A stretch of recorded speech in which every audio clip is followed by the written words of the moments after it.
The purpose of the military is to start wars and change governments. It's not to sort of deter conflict. We're going to invade countries, and my mind was spinning. They wanted us to destabilize the Middle East, turn it upside down. Now, did anybody ever tell you that? Was there a national dialogue on this? Did senators and congressmen stand up and denounce this plan? Was there a full-fledged American debate on it? Absolutely not. And there still isn't. I was leaving the Pentagon, and an officer from the Joint Staff called me into his office and said, I want you to know, he said, sir, we're going to attack Iraq. And I said, why? He said, we don't know. He said, I said, well, did they tie Saddam to 9/11? He said, no. And then I came back to the Pentagon about 6 weeks later. I saw the same officer. I said, why haven't we attacked Iraq? We still going to attack Iraq? He said, oh, sir. He says, it's worse than that. He said, he pulled up a piece of paper off his desk. He said, I just got this memo from the Secretary of Defense's office. It says we're going to attack and destroy the governments in 7 countries in 5 years. We're going to start with Iraq, and then we're going to move to Syria, Lebanon, Libya, Somalia, Sudan, and Iran. It was a pretty stunning thing. I mean, the purpose of the military is to start wars and change governments. It's not to sort of deter conflict. We're going to invade countries, and my mind was spinning. And I put that aside. It was like a nugget that you hold on to. This country was taken over by a group of people with a policy coup.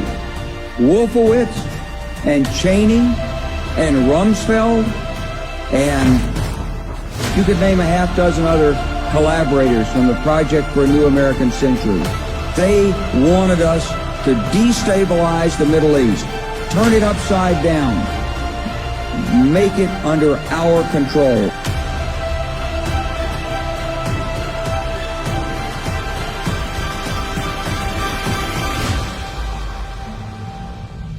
Hi, I'm Wes Clark Jr.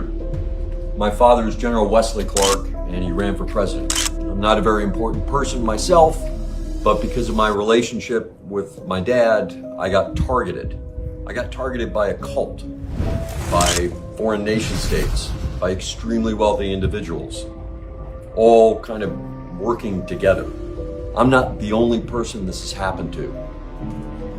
Through this targeting, I led 4,000 veterans on a protest in Standing Rock, and my brain was completely destroyed. I'm not the only person this has happened to. I'm not the only veteran this has happened to.